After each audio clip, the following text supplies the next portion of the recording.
સુપ્રભાત આચાર્ય શ્રી, ઉપાચાર્ય શ્રી, મારા દરેક શિક્ષકગણ અને મારા વાલા મિત્રો.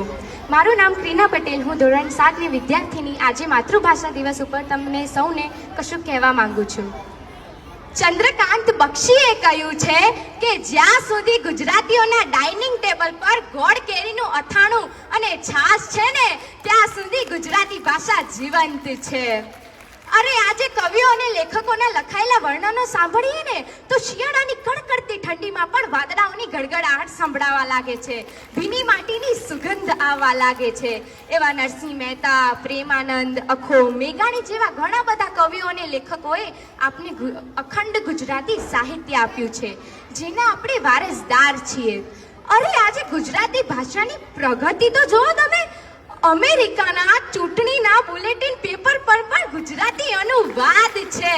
એટલું જ નહીં, પરંતુ જ્યારે બોલિવૂડ પાસે મનોરંજનનો ખજાનો ખૂટી ગયો ને, ત્યારે તેઓ ગુજરાતી ભાષા તરફ જ વળ્યા. આજે દરેક સિરિયલ, દરેક ફિલ્મ, દરેક કાર્ટૂનમાં એક ગુજરાતી પાત્ર જોવા તો મળે જ છે. ભાતીગળ બજરંગી પ્રજાતિથી ઉભરતી જેની કસુંબલ ચોંદડી છે, કર્કવૃદ્ધ જેનો કમરકંદ છે, એશિયાઈ શિવ જેનું આસન છે, જ્યાં ગરબાની રઢિયાળી રાત અને અનંત વિકાસનું નૂતન પ્રભાત છે, એવીમાં ભારતની અકલનારી પ્રતિકૃતિ પુત્રી ગુજરાત છે.